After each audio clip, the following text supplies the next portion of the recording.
everyone, and welcome back to the Grateful Not Greedy podcast. My name is Chris, and I am here with my jubilant co-host, and her name is Rachel, hi.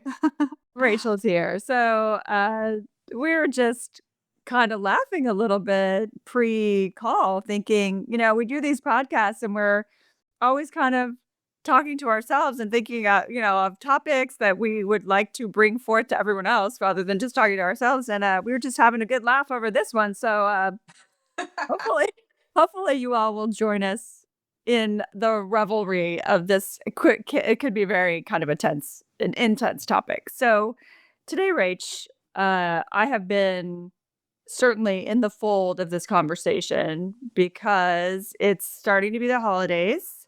It is the holidays, not even starting, right? The holidays are here.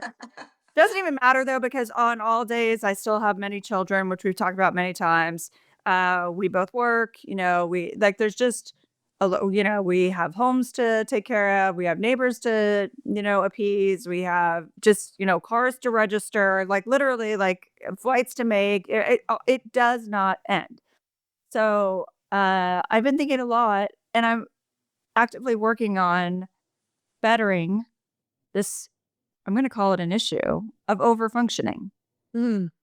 and kinda taking on what is not mine, or maybe it doesn't have to be mine, but I think you can help me and I'll help you because Yeah. I think this is a kind of situation where overfunctioning is something that's really hard to define for yourself.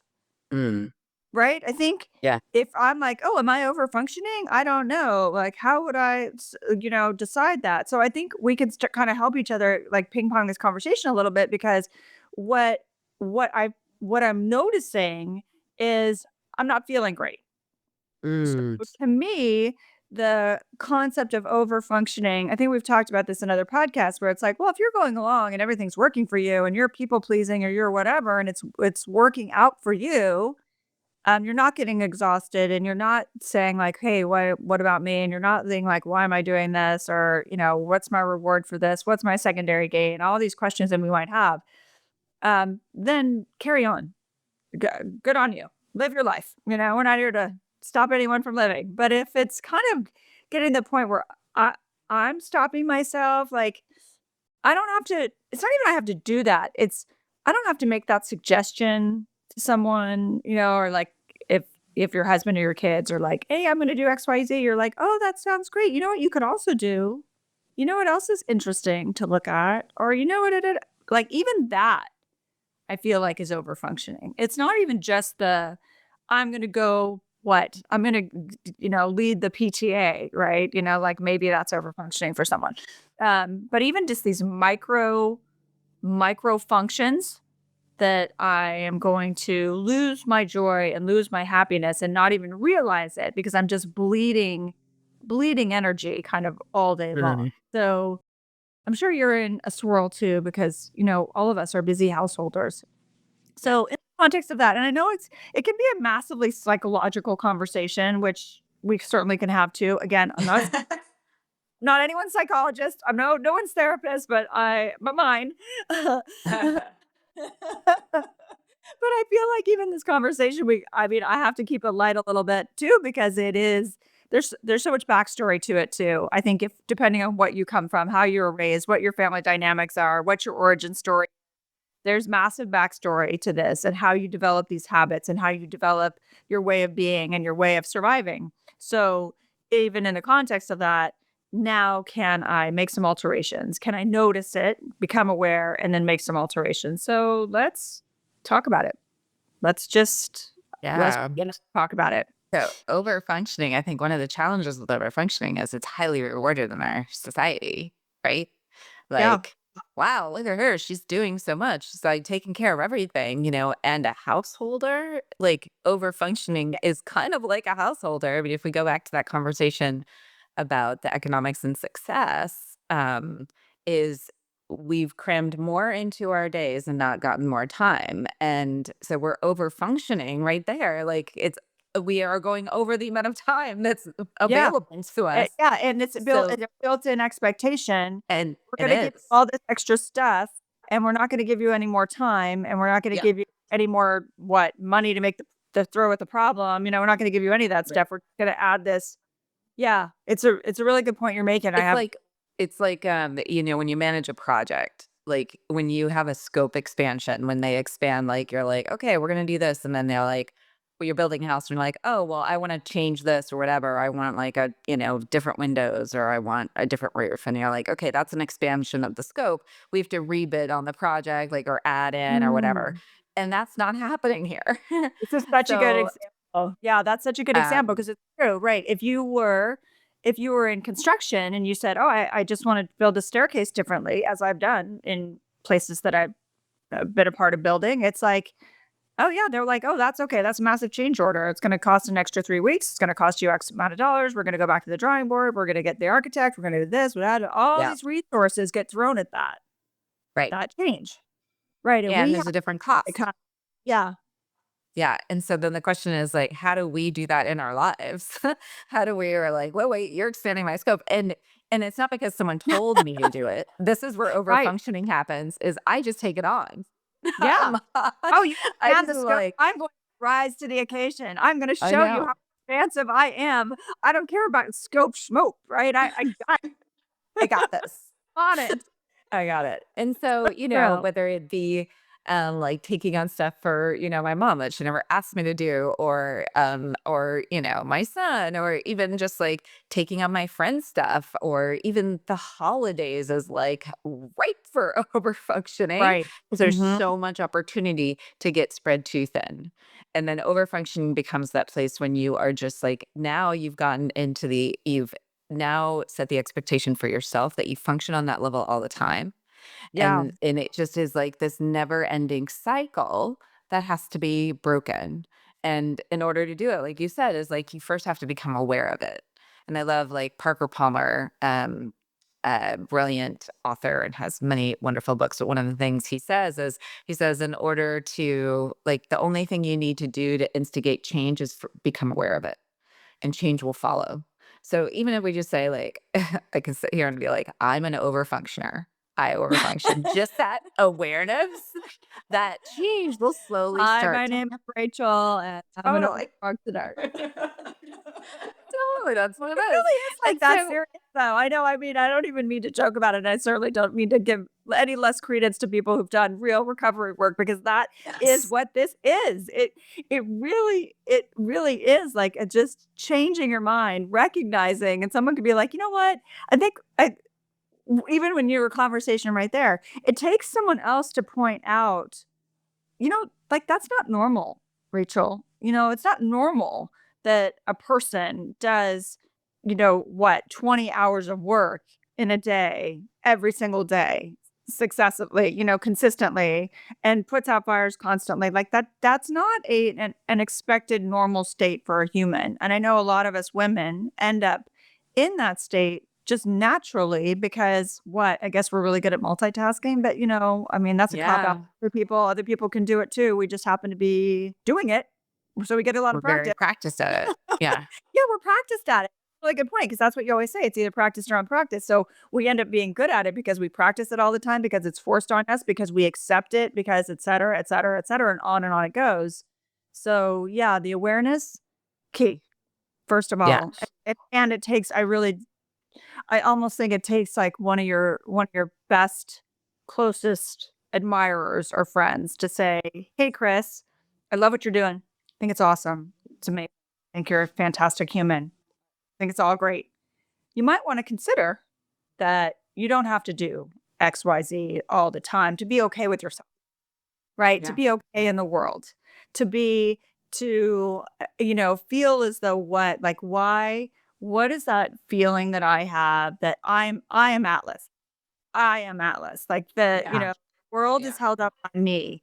And what would happen if I didn't hold up the world? And that is such a scary, like to me, I can just speak personally. That is a scary concept because I really do have the impression, probably because the way I've set up a lot of my, internal workings and my family dynamic and everything, that if I weren't here holding up the world, that it literally would just like crash, right? Kablooey.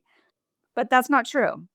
And because when when you do step out and give other people the option or the requirement to step in, then they either do or do not. There is no try, and that's on them. Right? Like, that's on them. Like, beyond the fact where you have, like, little babies and, of course, yes, when you have children, yes, you're all in, and even that, you've been so good about, I feel like, so instrumentally even talking about that, about the progressive ways to let go and give agency to your kids, Yeah. like, even that or there's more opportunity available in there not to overfunction. I mean, I could just think about what I did today. Like what I did today, I'm cooking, I'm prepping, I'm cooking some more. I'm going out to get clothes for my grown children. My youngest child is almost 16 years old, like I am buying us all this setup, like, oh, they need clothes for this, they need this, they need da. You know, I mean, I guess I could give that task to them. That I know that task is going to go in the toilet. Like, give it to them. There's gonna be no holiday Right? mixture. Okay, so it's probably a bad example because that's more important to me than it is to them. But yeah, but just starting to see like where are there gosh, I'm just reflecting too, Rach, and you can appreciate this because the work that we have done together, over many years is speaking. We've done tons of meetings and we, put together groups of people and lead these massive discussions and all that. And I remember being in one of these meetings many, many years ago. I was young, and one of the participants in the meeting just said, Chris, it's okay. You don't, it's not your wedding. You don't have to worry about us like that, or like you can relax, something like that. And I was like, I've never forgotten that, Rachel. Right? Like Wow. I've never forgotten that. It wasn't my wedding. It was just a meeting Yeah. about probably a very, very super important pharmaceutical drug. Like, it's cutting edge and, super important to the client, but realistically, seriously, right? Like, it's not my wedding. It's not, and a lot of times, even when I go to a wedding, I always say, like, when I'm getting dressed and stuff, I'm like, well, it's not my wedding. Like I take take it off. I don't have to look amazing. I can look half, B plus, right? B plus. Here we go. Yeah. So even that I think is there's probably something in there, just that sense of anxiety that I'm the one to make this event or this dinner or this, whatever, awesome and happen and, right? So yeah, flesh through that because that is like that's a lot of expectation and a lot of unnecessary, I feel like, emphasis. Maybe it's even, is it, like ego? Is it ego Yeah, I or mean, there's pleasing probably or some it's like ego in there thinking, survival? yeah, like that the ego slides in, I think, in that scenario when you look at it and you think, I have the ability to do this better, or I can help more than the person, or take control Right. of the situation, right? There's some of that. But I want to go back to something you said before you use the example of our nightly meetings. That you said, when you said, "Oh, getting clothes, like, that's not gonna happen for the kids because they're not gonna prioritize it." But Right. that's where overfunctioning starts. It's important to you, it's not important to them. The only way you're gonna get it done is if you do it yourself. And Yeah. so that's like for me, that's where I start, right?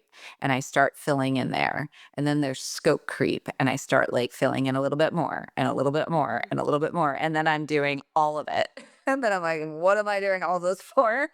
What like they didn't ask or it's not important to them? Is it really important to me? How much am I giving up of myself, my time, my energy?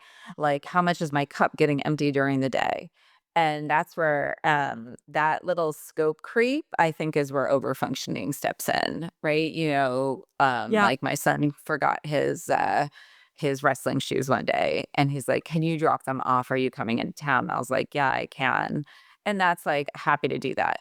But then it's not my job every day to make sure he has his wrestling shoes Right. because that's his job, right? But I started to go that way and be like, "Do you have your wrestling shoes? Like, should we put them somewhere else?"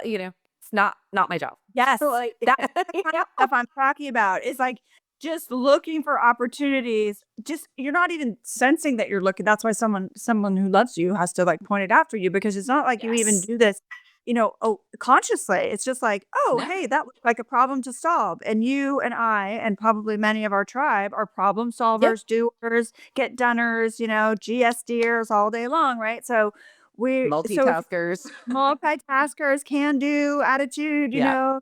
approach that with a can do attitude, right? So it's just like success, comes to you because you work hard and you do things and you think and you process, and there's like one way to make this work and all that. So yeah, I think that is like it's like a really good example and a really helpful way to start thinking about the creep, because the creep is really, I feel like that's where the problem is, because the creep is like, you don't I think I need to maybe meet someone.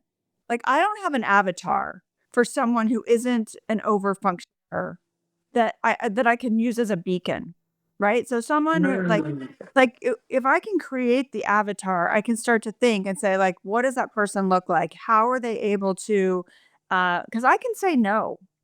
But I but the what you're talking about is, I think, next level stuff, because it's the prioritizing. Why is this important to me if it's not important to anyone else on the planet?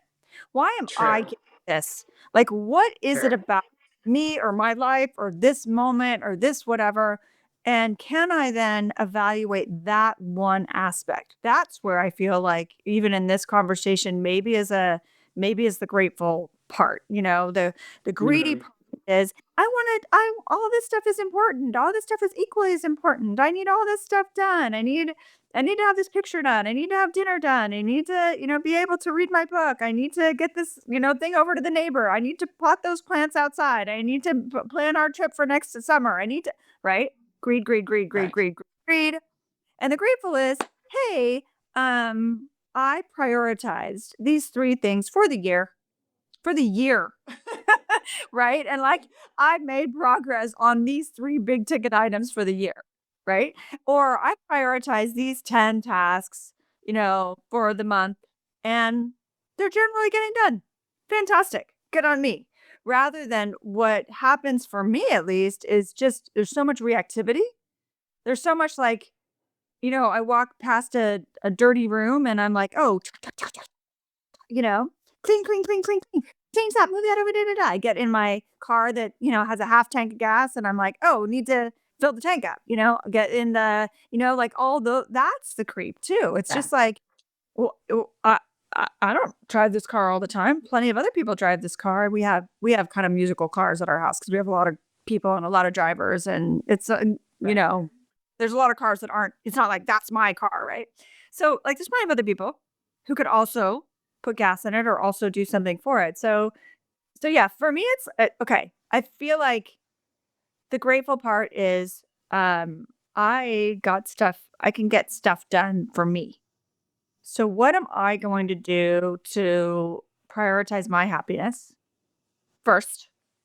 And then how can I do that? Because that's really, I Yeah. think, for me, fundamentally, the question at the crux of this bigger question, which is, why do I overfunction? How can I stop overfunctioning? Is that even a problem? What do I need to do with this, this functionality that I've created? And yeah, and if I can answer some other bigger, more important questions, maybe that'll help. Yeah, and that's a really good point. So there's two parts of that. One is, we value that over functioning, and like when you say like, I'm looking at all my friends, and I was like, I would say most of my friends are over functioning too, Uh, yeah, and but that's even worse, because then it's normalized. So then it you is, can't and even, that's what I mean. right? It is Yeah, normalized, yeah. and I think on some level we, um, like acknowledge it and be like, "Wow, it's amazing, Chris, how much you get done in a day. Like, I don't know how you do it." Okay, not sure we should be praising that. Like, it is Right. amazing, and Yeah. like, are you exhausted? Are you Are you taken care of? okay? Are you Yeah. okay? Even right? Yeah. And then the next question he says, how do you even start on this? And I was just thinking about this because this is a near and dear topic to my heart. Yeah. And I was like, I have to prioritize me first. And Yeah. I so on my phone and on my watch, I was going to change the screensaver to say, prioritize me first. And the thought of putting Oh that my up there gosh. made Okay. me sick because I was like, it sounds You so couldn't even do it? self-centered. Okay, I let me tell haven't you, done this it. is actually so interesting. So let me tell you what happened to me along the same lines, and then I want you to keep talking and expanding this whole concept. Okay. So, Tim Ferriss, I'm sure that, you're familiar with him and the 4-hour work week and all that. So when I read the Yeah. 4-hour however long ago, and I reread it somewhat recently, like in the last couple of years. And one of the things that he talks about in there, and I literally have it in my calendar, Rach. I just like pulled up my phone. I'm sitting here looking at it right now. And this we could change this. We could alter it to be what you're talking about. He says, "Are you inventing things to do to avoid the important?" Oh. So I put this in my Oh. phone. It shows up literally every day at like 9 a.m. and 4 p.m. I don't even know. I almost don't even look at it anymore because I'm like, yes, I know. Okay, fine. But I put it there. I'm like, I'm gonna start giving myself the mental reminders because he's Mhm. talking about a lot. His is more like efficiency creep, right? Like where it's Yes. you're gonna which ours is too, like, this concept is definitely is too, if we could define, like, really what the core value is and make sure that that stuff is what we're pushing towards every day, and if that's happiness, if that's, like, my happiness is gonna be the priority, like your point, right? My happiness is gonna be the priority, then I'm gonna put on my calendar, are you know, are you inventing things to do to avoid your own happiness? It's just like, Yeah. are you inventing things to do? And as a byproduct, are you avoiding your own happiness? Or in any way, are you negatively impacting your happiness? Right. And obviously, Yes. we don't have to go to qualify it. People understand that, we know that some things have to be done and hard things are hard. And yes, we got Yes. all that. But I thought that was such a powerful message because it speaks to you have said you want to start this business, or at his point, you said you want a 4-hour work week, you want to put some stuff on autopilot, you want to be able to like have your systems run. So in that case, whatever, you're an entrepreneur, but in the householder situation, it's the same thing. And we're both entrepreneurs too, actually. So it's like that's fitting as well. So if you can say, are you, doing this to avoid being happy, or are you doing this so that I mean, you could help me, like, frame it because literally, Rach, it's in my calendar every single day, and I Mm. feel like Yeah. that can be a really good starting point to say, how am I gonna prioritize what will then, as a result, keep me from overfunctioning? Because I'm saying I don't want to. I'm just putting a line in the sand and saying, "You know what? I'm done with this. I'm not gonna be 85 or, 90 and still making everyone's grilled cheese and, watering the Right. plants outside and, whatever, putting the flag up every morning, whatever the heck that I can possibly think to do for someone else or for everyone else that could be doing it." So what do you think about that? Because that's so funny that you're bringing that up because I literally have that on my calendar. That's awesome. I mean, I love that. And for me, the discomfort is I was, we're going back to the people pleasing, like, take care of others. No one ever Yeah. said to take care of yourself, right? And it was modeled to me to do that. And so for me to have that literally on my phone or on my watch to remind me, like, and as every time I look down or I open it up, it'll be there as a reminder, like, am I prioritizing me? And that is where, like, over functioning, and what I mean by prioritizing me is prioritizing my happiness, prioritizing what feeds my soul, what fills my cup. It's Feed your always like questions soul. like, Yeah. what cups are you filling every day? And are you filling them intentionally? Like, are they the cups you want to fill? Or like what cups are empty at the end of the day and how did you not fill them? All those scenarios, same idea. However, whatever words resonate for you or trigger you to really look at that, for me, Yeah. because that one makes me uncomfortable, it's probably a really good one to put on my phone. Because it's like, and if someone looks at it, they're gonna be like, "Wow, she is so self-centered." And Oh, I think no, it's seriously. it's so They not used who I mine used am. to pop up in study groups in nursing school, literally, we're like, we all have our iPads out or our computers or whatever, and then they'd be like, "Bing," "Are you doing this to avoid the important?" And I mean, that's a really good message in nursing school too, right? But I was like, "Oh, shoot," yeah, and then my friends would see it and they, think it's hilarious Giggle. 'cause, Uh, that's such a me thing to do. it is. It is. But so if I can just raise the awareness, the idea of raising the awareness and becoming more aware of where this seeps in for me, like where I start to overfunction. Like Thanksgiving is tomorrow, right? and, like, we're Okay. all cooking and all prepping, and I'm, like, literally, on my lanai, like, power washing it Right. because Oh, I wanna yeah. have dinner out there, right? And I'm like, "Oh, but Yes. then I Yes. have power wash in my hand, and I could do the stairs, and then I could do the That's right. entry, and then I could do, like," and then all of a sudden it becomes this huge, and I was like, "I gotta put this thing down. This was not the goal. This was not the intention. I just want people to be out on the lanai barefoot and not have their feet get gritty. Like, focus." Right. And that's But on an next level, idea of, like, like, the creep. of that scope creep, right? That is that Yeah. scope creep right there. And, like, does that feed my soul, fill my cup? Yeah, because I want to eat dinner outside. Like, I love being able to eat on the lanai. Love it. So yes, it does fill that. But then it's like this morning I was like, "Ooh, should I make purple sweet mashed potatoes? Like those would be so pretty on the spread, blah blah blah." And then the response was, "Is we have so much food, we don't need that." And I was like, Right. "Right. Okay." Like those things of just stopping and saying, "Do I really need to do that? Like, do I need to bake bread? Because, like, Yeah. no, we're gonna have so much food, we really don't need the homemade bread along with it." Like those little things, if I can catch them in the little ones, the bigger ones, I feel like I'll be more prepared and more ready. Like the bigger ones that relate to being a mom. That's over a lot of over functioning happens there for Yeah. me. Yeah. And Being a mom, spouse I and a feel that. daughter for me. Yeah. Right. Oh, yeah. You for So, sure. Yeah. so those two things. So if I can start with the little and work to the big, and then just be aware of the areas that I tend to lean into for over functioning, like being a mom is definitely one of them. Like, hosting the holiday stuff Yeah. or being, doing all the holiday things. That's another one. And I'm like, okay, so now I'm intentionally watching those. But the daily reminder, because I'm guilty in the scope creep, the little scope creep that happens all Yeah. through the day. That's me. Yes. So that's where the Yeah. reminder is helpful.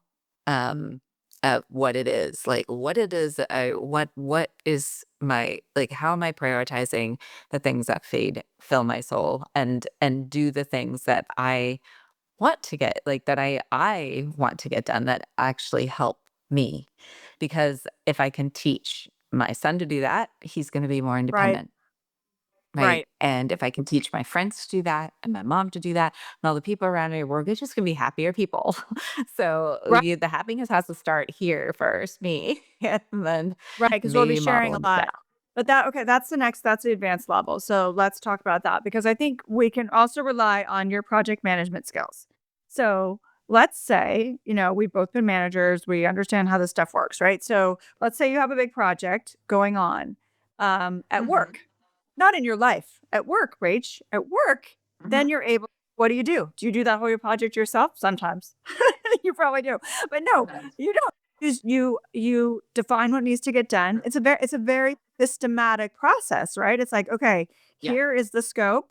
Here's all the tasks. Here's whatever. Here's the big outcomes that need to happen. Back that up yeah, into okay, that comes into these are the tasks that need to happen to lead to those outcomes. There's the time frame. Here's the deadlines. Here's the this. Okay, now guess what? Jim, you get this one. Sue, you get that. Kareem, you get that. Whatever, et cetera, et cetera, et cetera, and you start defining who gets what. So I really feel like even in the process of being able to let go of some of this over functioning is for me bringing other people into my life of function and saying, "Hey, here here's Thanksgiving. We're doing it at my house. Isn't that gonna be great?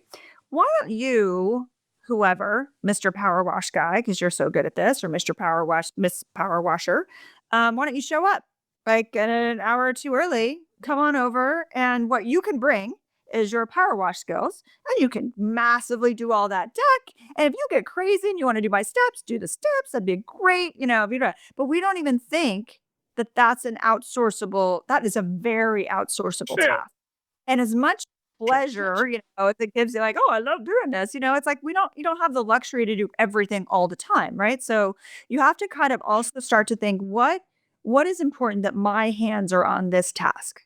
What task? Like I used to say, even when my kids were little, this is like going way back, right? But when my kids were little, ironically, I used to say, like, I love my kids. I'm gonna give them hugs, kisses, mwah, mwah, mwah. But I'm like, the little ones, I was like, a lot of people can change their diaper. A lot of people can give them a little Pillsbury. A lot of people can give them a little goo goo. A lot of people can give a little gagas. Like a lot of people can read them a little book. Like there's a lot of stuff that can happen for children that is even to expand their caretaker, right? I'm their central attachment figure, of course, right? So I'm around.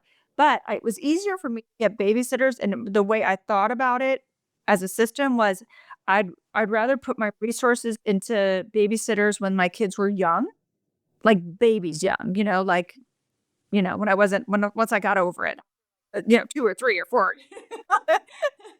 You know, you're like, "Okay," right? But then I'm like, rather than when they're 9. And when they're 9 and they come home from school or you're picking them up or they need to go to a practice or like you're saying, like, then there's all this stuff that kind of like there's these little talks that start happening. There are these little friend things, frazzles that start happening. There's an issue with the teacher at school. Like, I felt like, okay, there's gonna be all these times when I'm gonna need my hands need to be on this. That's a part where I'm going to find I need to function here, right? But when they're little, ironically, I was really good about even though childcare has been the bane of my existence for my entire life of children. It's been honestly like the worst part of my being a mom. But yeah, I think that I now I'm thinking about it just as a paradigm for how I can think about things now, right? There are things that plenty that someone else's hand can touch. So what is the reluctance to ask for help?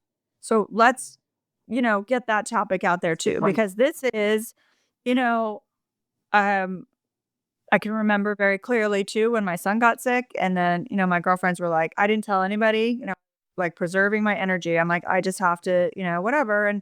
And people understood that later, but I mean, my one friend was saying, the only reason really that I feel like that you kind of missed was like, for help, if we could help you, and it's Mm, like, right. okay, can you? What can you help me with? And that's on us to identify. There's probably a ton of stuff.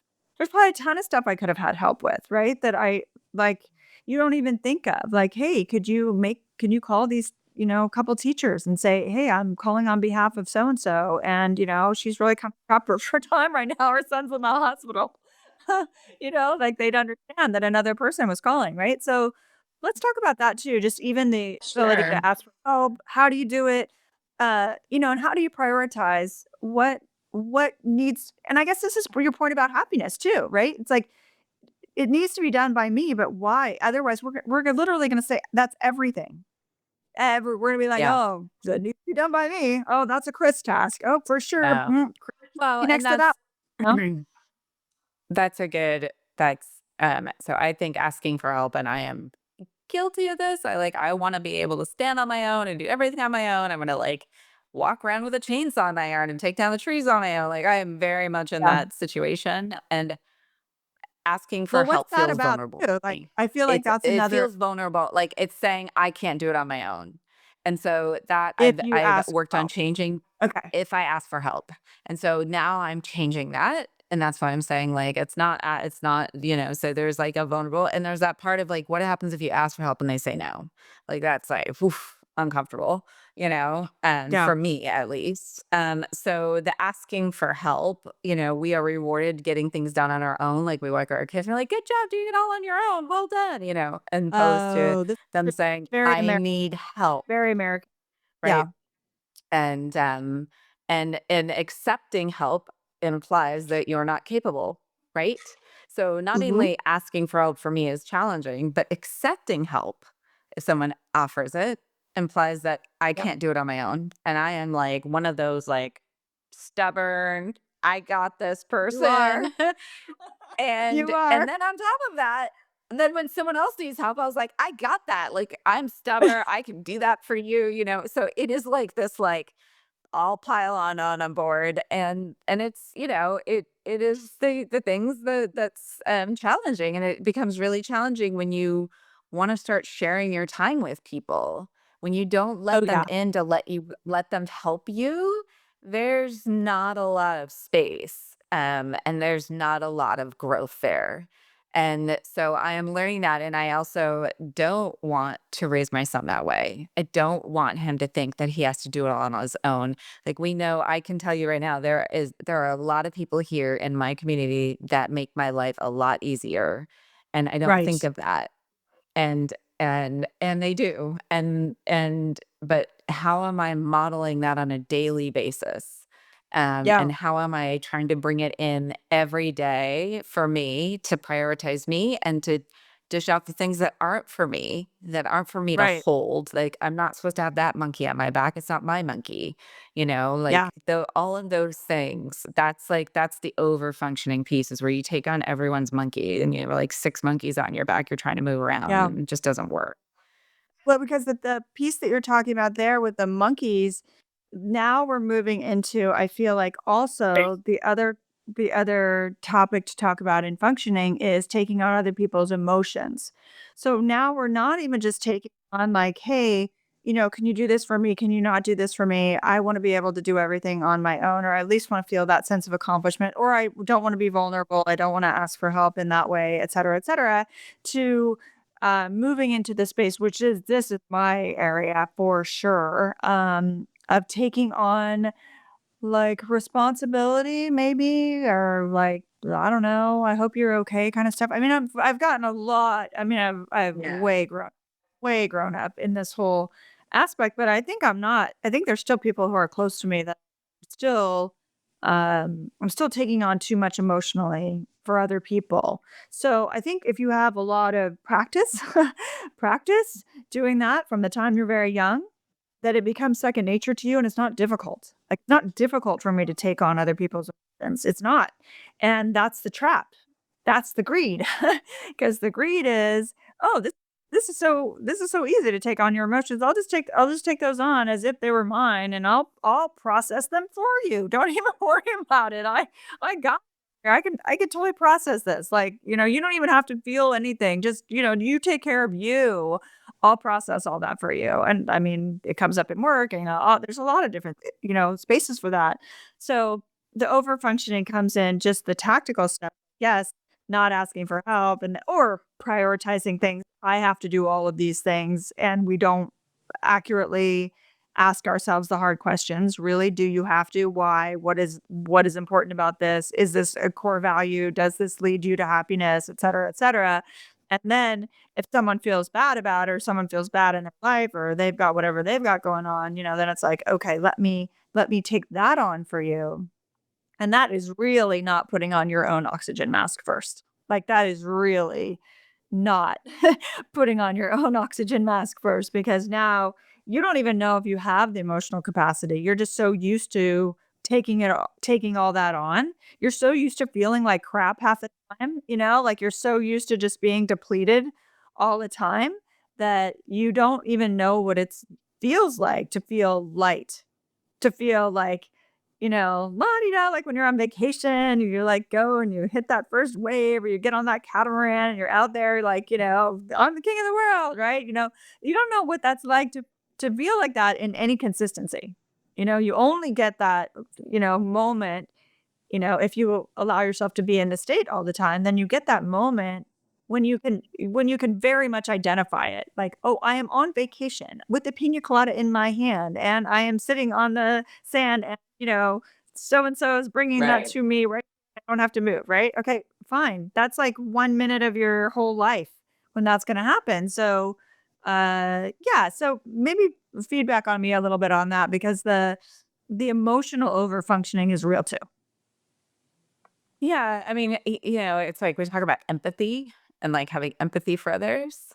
And there's that line that you cross when you have empathy and then you take on their emotion, like when my son's struggling with something and I'm like, oh, that must Yeah, be so hard, and I'm like take it on and I'm like, wait, he's not asking me to do that first off. It's not benefiting him in any way for me to take that on.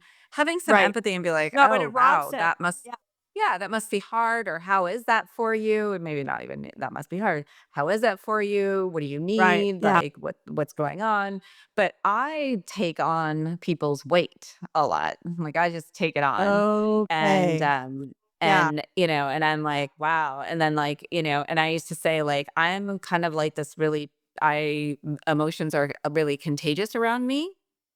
And, like, if someone's, like, really struggling, then I feel it. I'm just, like, one of those empath people, but then I was like, "But that's yeah. not right for me because Right. then my emotions go, "Phew," and they're dependent on everything around me. And I want to be able They're to dependent. center myself, Yes. control. Yeah. Yeah, control. And there's like a piece of that that ties into that that says when probably we were kids, we couldn't be happy unless everybody was happy, right? Like we need Yeah. permission to be happy. And so like we Yeah. use the Yes. room, the environment as Yes. cues of how we Oh, so act. good. Yeah, And right. so It's this almost is like where you it would feel gets guilty if you were like, really "Right on interesting. time, having a great day," and then they're like, "Oh, well, it's not a great day over here," and you're like, "Oh, shoot, sorry. Okay, no, it's not a good day. I'm not Yeah. having a good day. That's right. I'm gonna mellow No, out." Like, that's yes. yeah. Wow, yeah, And that's that's really, really, where, really so that's part of it is like, looking for those cues and taking those on, but then taking it to the next level of over functioning, you really literally take on that emotion and you feel that yeah, heaviness, like of like, my son's struggling. I'm going to struggle. I'm struggling because he's struggling. I want to struggle right next to him. And right, I'm like, that doesn't solve anything. Like, he might need like nothing from me. And he also has to figure out how to struggle because that's part of growing up. Right. And right. Yeah, that's part of his work, and it's not supposed to yeah. be easy. It's like the bumps in the road and the fall down and get up again is all a part of it. But that the emotional piece, that's how I view it for me, is like I've been conditioned to do that. I'm trying to uncondition myself to do that. And I'm being really aware of what emotions I'm letting in from others. I can be empathetic, but I don't have to take them on and feel them and then exude them. Cause also the struggle I am in is then I take them and they carry on further after that conversation. And that goes to Like, like the into monkey, you, the like, yum, you the internalize them. Like, it yeah, becomes your like definitely. yeah. Okay, so then, yeah, that heavy weight of like, "Oh, I'm not feeling so good," or "This is really struggling," then you're like, "Oh, I'm struggling Right. too now. I'm in it with you." Yeah, rather than just like, "Hey, I Yes. really hope that works for you. Good luck." Like, yeah, high five. Well, and I'm thinking about and you. here yeah, and you and I have been sharing many deep conversations, and I brought you in when I was really struggling. And I don't think you took on my struggle. You listened with Mhm. empathy, but you didn't like walk around like this is happening to you, right? But the Right, question is did you take on some of it? And right. what was that? Like where are your boundaries here? Yeah, Because exactly. I didn't need you to feel my pain. I needed someone to, like, process with and then also give me like, hold up a mirror. And, Yeah. but, many of us do take on those emotions, like I do, and I'm trying to catch myself in doing that. Well, it's also kind of it's almost, I don't know, what's the word? I wanna say it's almost harmful though too, right? Because it's like, if someone's just think about the balance scale, right? If someone's, like, in their heavy moment and you come in and you're like, "Oh, I'm gonna not only am I gonna, bring my own weights, but I'm gonna take your weight too, and we're all gonna sink." Right. Fantastic, right? Like, that to me is kind of, it takes away the opportunity for the other person to like we talk about all the time on this podcast to have some perspective shifts to have some perception shifts to have some ability to see it differently. It doesn't have to I'm not again we're not pollyannas. It's not like that problem doesn't exist, but there are a Right. multitude of ways to think about any given situation and a lot of times especially like a grief process or something like that it is just a process. It just takes time. You have to know that it Yeah. takes time. You have to know, that my daughter just had advice today from her, like one of her mentors, and he's like, "Look, you just have to know that you're starting in this industry, that you're gonna spend 10 years building your name and building their body of work, and everyone else is gonna be all your peers are gonna be doing the same thing, and in 10 years, you're gonna see, like, boom, here we all are. We've all, rising tide raises all ships, right? Like, now we're Right, all up right. here, and I think you just understand that some things just are gonna take time, and that's not always it's not your lesson. And I think this is the point you're kinda making with, with your son or with other people. It's like you're taking on emotions, but you have other lessons to learn. You have other things Yes. that to right? You have other pieces that you can be looking at that are meant for you. And Right. when we overfunction on other people's, whether we overfunction emotionally, whether we take on other, tasks, or whether we make everything important and it has to be done. I think my impression of women, especially when we become moms, is that everything is A1 importance. Everything is A1 Yes. importance, and if you're a young mom listening to this right now, I could just tell you, just get really comfortable with that B plus philosophy because it is like it's going to be your whole life because you have to step off stuff, right? You just it's like, Yeah. your kid's gonna be at this school or that school, and you make it A1 important that they go to this school. They have to get into this school, and then they do or they don't, and you're driving, an hour away to do it, and it's just like it complicates your life so much because you have made stuff up about how important it is, and then not Yeah. only that, then you have, like you're saying, that scope creep of initially, I just had my kids just had to go to school. Like, okay, if your kids just have to go to school, yes, your kid had to get educated, but then we add all these layers onto it. Well, if they could if they're just going to spend the time, they might as well go to this school. And if they're just going to spend the time at that school, then they might as well go to, get this teacher, and then they might as well have this after school thing, and they might as well have da da da da. And now, all that whole complex has been made A1 importance. A1 importance, Yeah, right? Because you've and, tied them look at all the layers that you added onto that. to you, and There's so look at many all the layers layers you've you added added onto on. you that haven't given Yeah. you any utility of happiness, right? So Yep. it's I was even reflecting on And this even just today by thinking about it. Good. and there's no guarantee that adding those on is gonna make your kid happier too. Like, that's the thing. We think we know, No, and we don't. absolutely not. So, it's like Absolutely not. and Or often our we're kids, gonna get like, them into Harvard. Yeah. true, and they get Yes. I annoyed, mean, like, then at this age, they just get annoyed with you, and you're just like, "Okay, I'm backing off," right? There right. are That's such a good those point, steps H, for because us that's a to project. realize. That's like we're yeah. That's the projection, projection, projection, and that, I think, is also another area where we get into the overfunctioning because we're projecting on what we think is the best outcome or what we know that we've lived a long life, so we know how important it was. If I would have had this information when I was 18, if I would have done this when I was 16, if I would have just invested Yeah. $1,000 a year when I was, 21 and blah, blah, blah, blah, blah, blah, blah, blah, blah. Right, yes, it makes a difference. Of course it does. But again, we can't save India. Right? This is what we're saying. You can't Right. say you can't save the whole world or a whole country all at once, Yeah. right? So it's like that is not our job. Our job is to live our lives and to fulfill our version of happiness, whatever that is, and not and let other people get their own lessons, let other people make their own priorities, and then ask for help. These are my I'm just coming through with my takeaways now. Like I'm just realizing like these are really my takeaways even from Yeah. this just now in this talk because right? Because it's like if I can remind myself all these things that we've just delineated, because it is like I can there's so many ways to ask for help. Because the even in thinking like I'm planning an event, and when I plan like a party or anything like that, like, my friends are like, "Oh, can I help? Can I bring something?" And sometimes I've gotten better. Like sometimes they'll say, "Hey, yeah, can you bring a dessert or can you do this?" But I don't think to say like, "Hey, yeah, can you come over and help me clean up my house a little bit, like the day before?" That would be amazing. Like, that's really what I don't need you to bring a bottle of wine. I don't need that. What I need, and if you're asking, you better be ready for the answer. Because the answer might not be the answer that you want. You want the answer to be, Yeah. "Can I swing by the grocery store or the liquor store on my way over and bring a bottle of scotch?"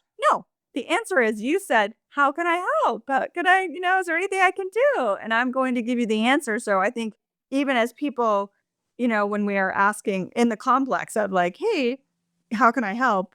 We need to be maybe a little more specific even on our offers to say like, "Hey, I have 2 hours to dedicate you to help you. What is there something I can do for you in 2 hours that would support you at this big thing you're doing and this graduation party you're throwing or whatever you have going on?" Yeah.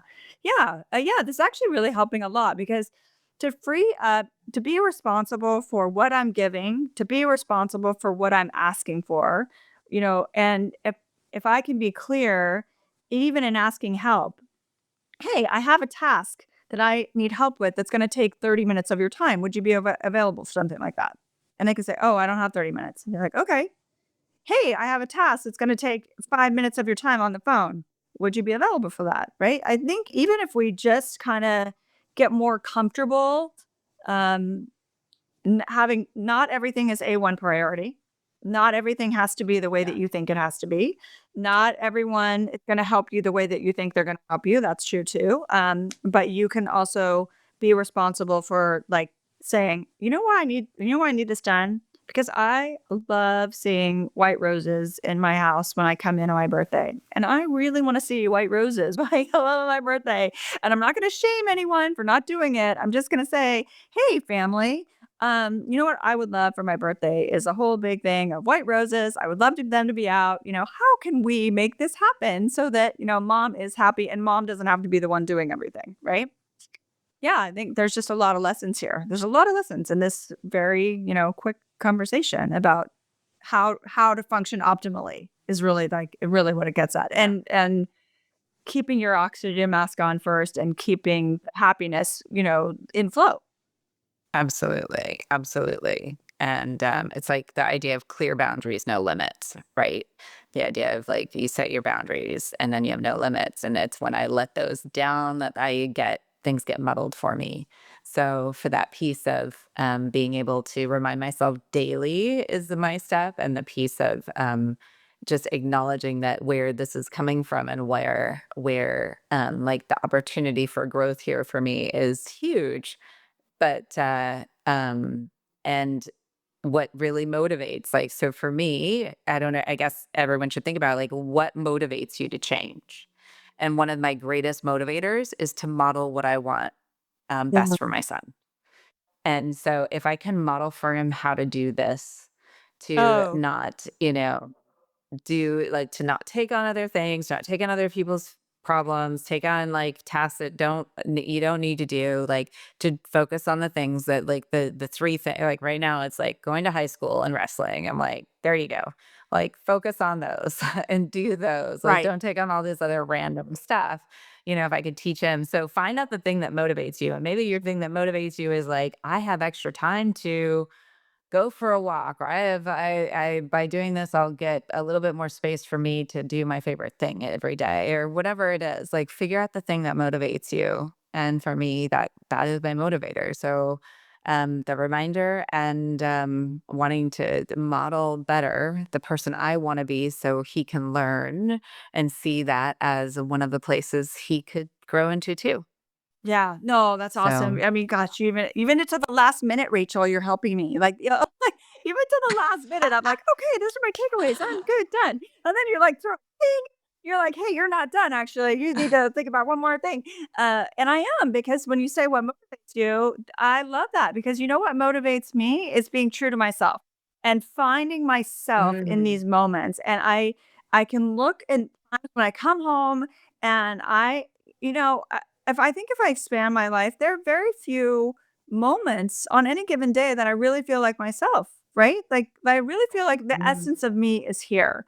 And a lot of that has to do, and now I can be responsible for that because a lot of that has to do with even just being a householder in the specific house that I have. And in there's just a lot of little tasks to do all the time, obviously in a house, but I have an older house. I have, a lot of kids and I have a lot, little space. Like there's just a lot of little Jengas that I'm doing all day long. And so if I can just be clear, what motivates me is being true to myself. What's true to myself is I have a certain energy in my existence that I know I have that I would like to take that out of the closet every once in a while and be like, hey, let's try this energy on because remember we used to wear this all the time. We loved it. It was so great. Like this is a really good outfit on you, mm, Chris. And I think as you become older and in adulthood and kind of the layers of responsibility stack on and you give more and more importance to the layers of responsibility that isn't even necessarily required either, right? You can say this is what's really required. This is what I need to do to be happy and like this is what not to do to be happy, but this is what brings me happiness. And just being able to have that clear, fresh energy, I'm sure I could be more, like, responsible for having that.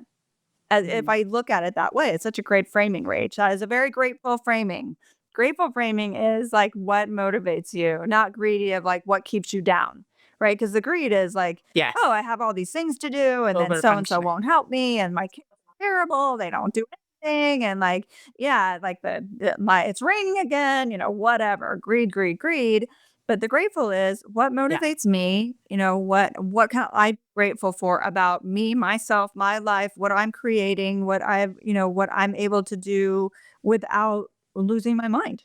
honestly, without like, going down the whole rabbit hole of life and having the energy suck pull you. So yeah, so grateful, grateful, grateful. Like grateful that I can be here, like having a conversation like this that actually moves me forward. So thank you. Thank you for Oh, that no, because I love it. this has been These are it's been awesome. Yeah, they're so helpful for me too because it makes me think through and get clear. And then also hear your side and being able to say, like, okay, yeah, you're right. It's the kids and it's like the creep and it's the, all of those pieces. And then it's like, and I now have to hold myself accountable because I just shared with everybody, like, I'm like, here's my goal, Right, right? And right. I'm We've gonna just work told the towards whole that. world. And I know. I was like, "Well, okay, better get on Yeah. it." Next year, they're gonna be like, "Is she power Well, that's washing, what or I did say, she right? tell the If guy you ever that she borrowed the power wash for?" Yeah, yeah. Like, we'll see. Cliffhanger is to be someone coming continued. over to See you power next wash year. for her? Yeah, exactly, Exactly. See exactly. you next year. And yeah, I really gotta go, Rach, because I gotta finish all that, Thanksgiving, everything that I'm doing all by myself. Totally. Same here. It's my constant. It's constant, constant. It's very funny. So yeah. So I appreciate you, Rach. This has been awesome. And this has been is and forever will be even next year when we're talking about the same topic, we're gonna probably bringing it up again because it's a process. It's a process. It's not always like just check the box and we're done. These are like flow through topics. We keep bringing them up because it's Yeah, right. It's we're working on ourselves. It's yes. not just like oh now we're grateful, not greedy anymore. Check check. We're off to the races. So has been is and forever will be even next year the Grateful Not Greedy podcast. And we will see you next time. Aloha, Reach. Aloha, Chris.